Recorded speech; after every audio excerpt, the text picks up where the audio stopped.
হয়তো আমরা কয়েকজন হুজুর বলতে পারি যে আল্লাহ আমাদের উপরে নারাজ না, আমরা তো 24 ঘন্টা ওনার কথা মানি, কিন্তু মানলে কি হবে? মুসলমান তো 90% আল্লাহকে মানে না। যদি মানতো তাহলে চায়ের দোকানে যতক্ষণ খোলা থাকে অতক্ষণ ডিশের লাইন কেন এই বাজারে চলতে থাকে? কোন দোকান বাকি আছে যে দোকানে এই বাজারে টেলিভিশন না আছে? আরে বলেন না। হ্যাঁ, কোন ঘর আছে যে ঘরে টেলিভিশন না আছে? কোন ঘর আছে যে ঘরে ওয়াইফাই লাইন না আছে? কোন ঘর আছে যে ঘরে ডিশের লাইন না আছে? না খায়া থাকা চলে, কিন্তু ডিশ ছাড়া চলে না। হ্যাঁ, না খায়া থাকা চলে, কিন্তু ইন্টারনেটের লাইন ছাড়া চলে চলে? বলো যুবক, তোমাকে ইন্টারনেটের লাইন ছাড়া চলে?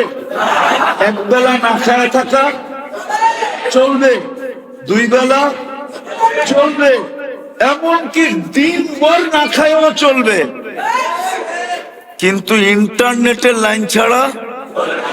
হ্যাঁ, এইবার ঈদে কাপড় চোপড় ছাড়াও চলবে, কিন্তু অ্যান্ড্রয়েড সেট ছাড়া চলবে না।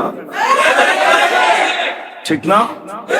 হ্যাঁ, ব্যবহার করবো সব ওদেরটা। মনোযোগী হয়ে শুনতে পারি এবং যত চুপচাপ শুনতে পারি, কেননা এই অনুরূপটা আল্লাহর পক্ষ থেকে। ইদা কুরিয়াল কুরআন ফাসতামিউ,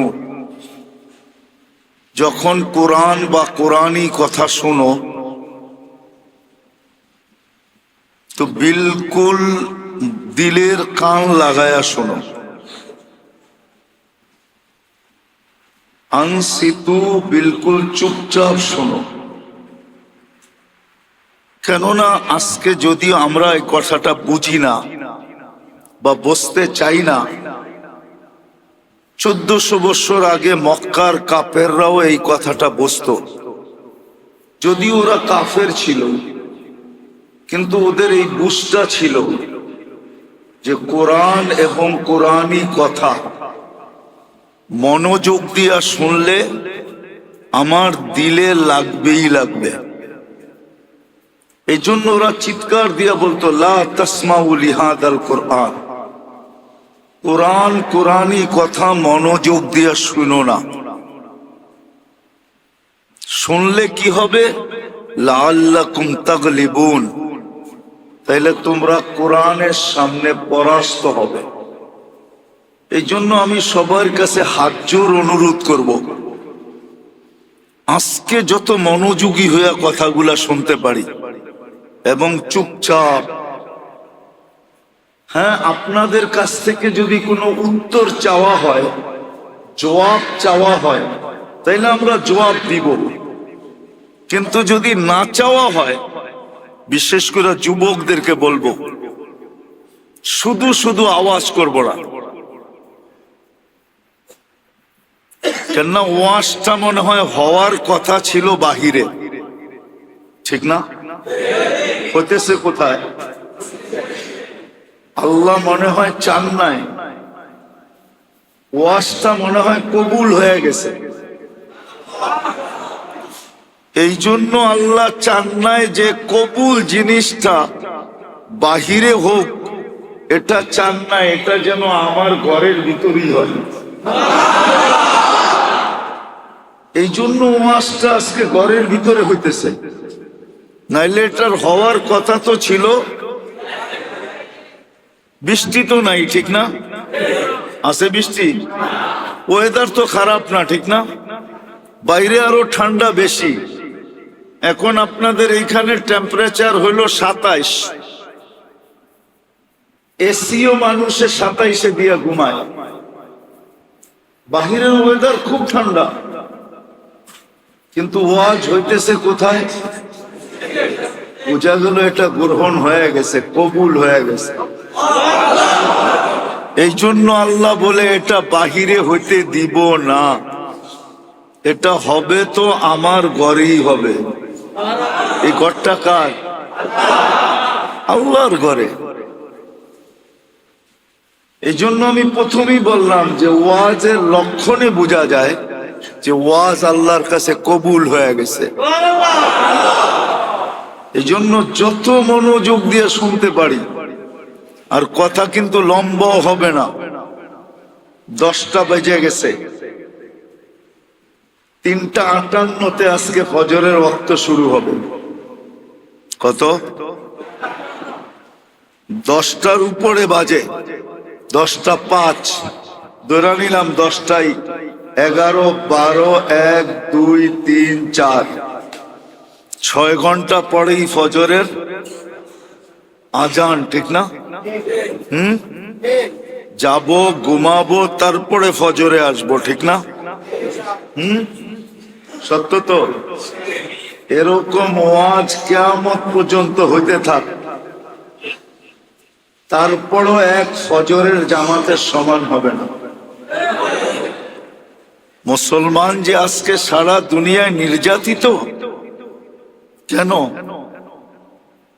চিন্তা করে দেখছেন? কেন মুসলমান সারা দুনিয়ায় নির্যাতিত?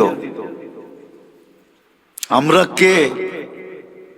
আমরা নিজেদের পরিচয় কি দিয়া দেই? আরে বলেন না, কি? আরো জোরে বলেন। বলেন ইসলাম আমাদের ভিতরে কতটুকু আছে? বলেন এইখানে যারা আছি, বলেন ইসলাম আমার ভিতরে কতটুকু আছে? ইসলাম যদি আমার ভিতরে থাকতো, তাইলে আমাদের যুবকরা কেন নেটে দেখা চুল কাটতো? আমাদের যুবকদের পোশাক আশাক এরকম কেন হইতো? যুবতীরা কেন নেটে দেখা মেহেন্দির ডিজাইন বাহির করত? সমস্ত সাজগোজ কেন নেটে দেখা করত? কাপড় চোপড় নেটে দেখা কেন চয়েস করত? গ্রাম্য বাবাকেও তো আজকাল যুবতী মেয়েরা স্ক্রিনশট নিয়ে দেখায় দেয়, আব্বা এই কোম্পানির এই কাপড়টা আমার জন্য আনবা। দেখায় না? দেখায় না? হ্যাঁ, পরিচয় তো দেই মুসলমান। তোমাদের পায়ে হাত রাখে। আমি ওয়াজ করার ছিলামই না।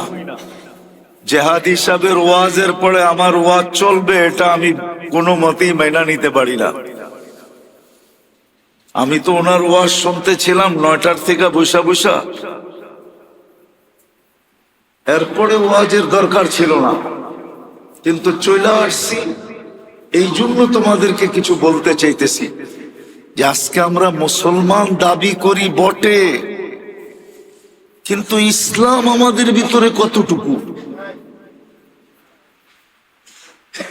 কতটুকু ইসলাম আমার ভিতরে আছে? ইন্নাল্লাহ আস্তাফা লাকুমুদ্দিন। মুসলমানের ঘরে তো আল্লাহ আমাকে নির্বাচিত করলো, দুনিয়ার কেউ তো আমাকে নির্বাচিত করলো না। স্বয়ং আমাকে বানানেওয়ালা নির্বাচিত করছে, আল্লাহ আমাকে নির্বাচিত করছে। আল্লাহ মুসলমানের ঘরে নির্বাচিত করছে। যে আল্লাহ আমাকে নির্বাচিত করলো মুসলমানের ঘরে, আমি মা বোনদেরকে বলতেছি, তোমাদেরকে বলতেছি, একটু চিন্তা করো। শুধু দুরবস্থা বললে হবে না, দুরবস্থার কারণও বাহির করতে হবে যে আজকে আমাদের এই দুরবস্থা কেন? কেন দুরবস্থা? আমাদের দুরবস্থার হওয়ার তো কথা ছিল না। মুসলমানের চেয়ে আল্লাহর আপনজন তো কেউ নাই, আছে নাকি? মুসলমান ছাড়া কেউ আল্লাহকে মানে? হ্যাঁ, আল্লাহ বইলা স্বীকার করে? মুসলমানই তো একমাত্র লা ইলাহা ইল্লাল্লাহ পড়ে, ঠিক না? না পড়ি না? হ্যাঁ, মুহাম্মদুর রাসূলুল্লাহ পড়ি, আমরাই তো পড়ি। আল্লাহর আপনজন আর কে আছে মুসলমান ছাড়া?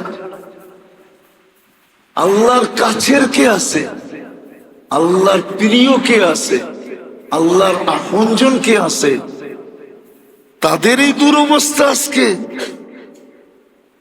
যেদিকে তাকাই ওদিকেই দুরবস্থা দেখি, যেদিকেই তাকাই ওদিকেই চোখে পানি দেখি, যেদিকেই তাকাই ওদিকেই হায় হায় দেখি। কেন? চলেন আজকে একটু বসে সবাই মিলা চিন্তা করি। আমি তো সারাদিন একা একা করি, কিন্তু চলেন আজকে ২৫০০ মানুষগুলা নিয়ে একটু চিন্তা করি যে আমরা মুসলমান, তারপরও আমরা এত নির্যাতিত কেন, এত নিষ্পেষিত কেন, এত অবহেলিত কেন, এত দীক্ষিত কেন, এত বঞ্চিত কেন, এত লাঞ্ছিত কেন, এত নিকৃষ্ট কেন, এত দুঃখী কেন? এত দুঃখী আমরা কেন? কেন আমরা এত দুঃখী? ঘোষণা তো ছিল আমাদের সুখী সুখ হবে, কিন্তু আমরা তো যেদিকে তাকাই ওদিকে দুঃখী দুঃখ দেখি। কোরআন তো ঘোষণা দিছিল যেদিকে তাকাবা ওদিকে সুখী সুখ দেখবা, হায়াতান তাইয়্যিবা। কোরআন তো ঘোষণা দিছিল যেখানেই যাবে তুমি নিরাপদই থাকবে, কিন্তু নিজের দেশেও কেন আজকে নিরাপদ না? নিরাপদ না। ইসরায়েলকে তো ফিলিস্তিন ওয়ালারা জায়গা দিছিল থাকতে। কি আমাদের বাংলা একটা কথা আছে, আপনাদের এখানে আছে কি জানি না, বইলা দেখি হয়তো চিনতেও পারেন। কারো যদি বাড়িঘর না থাকে আর কারো যদি অডেল সম্পত্তি থাকে, সে যদি ডাইকা বলে আমার এই বিটায় তুই থাক, যতদিন মনে চায় থাক, বাড়িঘর বানায় থাক, এটাকে আমাদের দক্ষিণ অঞ্চলে বলে উমাইন্না থাকে। আপনাদের ওইখানে কি বলে? আপনাদের এখানে কোনো শব্দ আছে এটার জন্য? নাই, কোনো শব্দ নাই। কি শব্দ? বারাটিয়া না, বাড়া দিব না, হ্যাঁ রিফুজি বলে, ঠিক না? ফিলিস্তিন ওয়ালারা তো ইসরায়েল ওয়ালাদেরকে রিফুজি হিসাবে জায়গা দিছিল। আজকে ফিলিস্তিন ওয়ালারাই রিফুজি, ঠিক না? কয় বছর ধরে?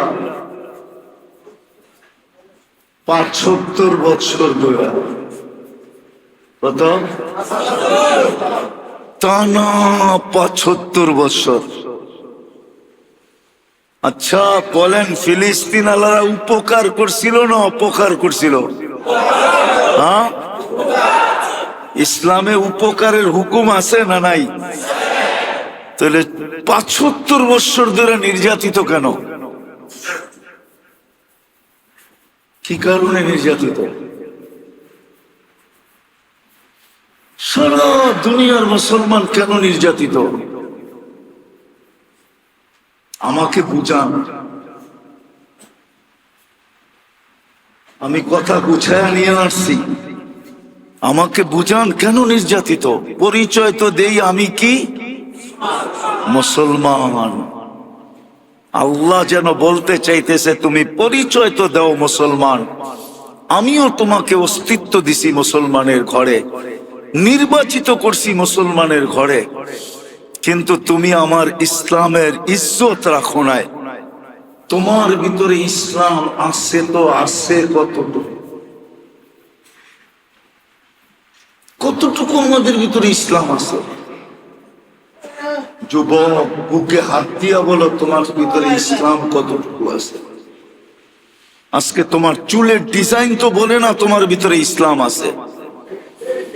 তোমার পোশাকের ডিজাইন তো বলে না তোমার ভিতরে ইসলাম আছে। সব বাদ দিয়া দিলাম, 5 বেলা আল্লাহ তোমাকে ডাকে, আল্লাহ ডাকে, আল্লাহ আল্লাহ 5 বেলা ডাকে তোমাকে। 24 ঘন্টা লালিত পালিত করে ডাকে। 24 ঘন্টা লালন পালন কে করে? কে লালন পালন করে? একটু আগেই তো হুজুর একজনের কথা বলতেছিল, কোন বিরাট বড় গ্রুপের চেয়ারম্যানের কথা বলতেছিল, ঠিক না? করোনার সময় বলতেছিল। আচ্ছা, যেই কামরার ভিতরে পড়া বলতেছিল যে আমাকে স্বাভাবিক অক্সিজেন নিতে দাও, আমি তোমাদেরকে এত টাকা লিখা দিব, ঠিক না? কিন্তু যাদেরকে বলতেছিল তারাও তো ওই কামরাই ছিল, ঠিক না? সবাই তো স্বাভাবিক অক্সিজেন নিতেছিল, কারণ তো নাকে ভেন্টিলেটর লাগানো ছিল না। তাহলে সবাই তো ওই কামরার ভিতরে স্বাভাবিক অক্সিজেন নিতেছিল, কিন্তু ওই লোকটা নিতে পারতেছিল না কেন? কে নিতে দেয় নাই? বুঝাইতে মনে হয় পারি নাই। ওই কামরার ভিতরে তো সবাই স্বাভাবিক অক্সিজেন শ্বাস প্রশ্বাস নিতেছিল না, না নিতেছিল না? নাইলে উনি কি মাইক দিয়া বলছে? না ভিডিও কলে বলছে? ও তো সামনের ডাক্তারদেরকে বলছে, তোমরা আমাকে স্বাভাবিক শ্বাস নিতে দাও, আমি তোমাদেরকে সম্পত্তি লেখা দিব। আমি যদি প্রশ্ন করি, ওই কামরার ভিতরে তো অক্সিজেন ভরা ছিল, সবাই তো স্বাভাবিক শ্বাস নিতেছিল, কিন্তু এই লোকটা নিতে পারতেছিল না কেন? কে নিতে দেয় নাই? তাহলে যুবক, 24 ঘন্টা তোমাকে সুরক্ষিত করা, 24 ঘন্টা তোমাকে রক্ষণাবেক্ষণ করা, 24 ঘন্টা তোমাকে লালন পালন করা, 24 ঘন্টা তোমাকে নুন খাওয়ায়া। 24 ঘন্টা নুন কে দেয়? কার নুন খাই? তারপরে আল্লাহ 5 বার ডাকে। কয়বার? কয়বার? কয় ঘন্টার জন্য ডাকে? 5 বারে মিলা 1 ঘন্টা লাগে। 1 ঘন্টা। কোন ফরজ নামাজ 10 মিনিটের বেশি লাগে না। সুন্নত বাদেই দিলাম, শুধু যদি ফরজটাও পড়তো তাহলে 5 ওয়াক্তে কয় ঘন্টা লাগতো?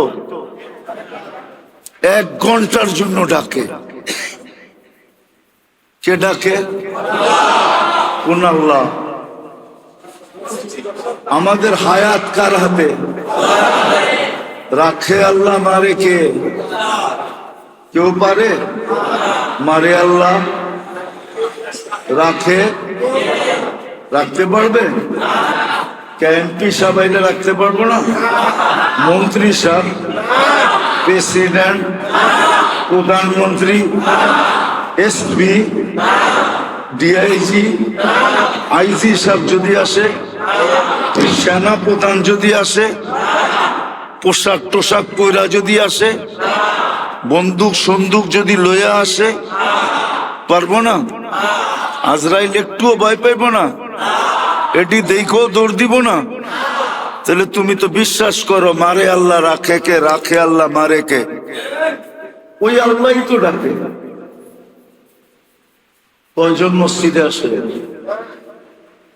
বলো যুবক, তোমরা কয়জন এসা পড়ছো? আছে? আমি হাত উঠাইতে বলবো না, তুমি তোমাকে প্রশ্ন করো, ফজর থেকে আসা পর্যন্ত কয়জন পড়ছো? ফজর, জোহর, আসর, মাগরিব, এশা।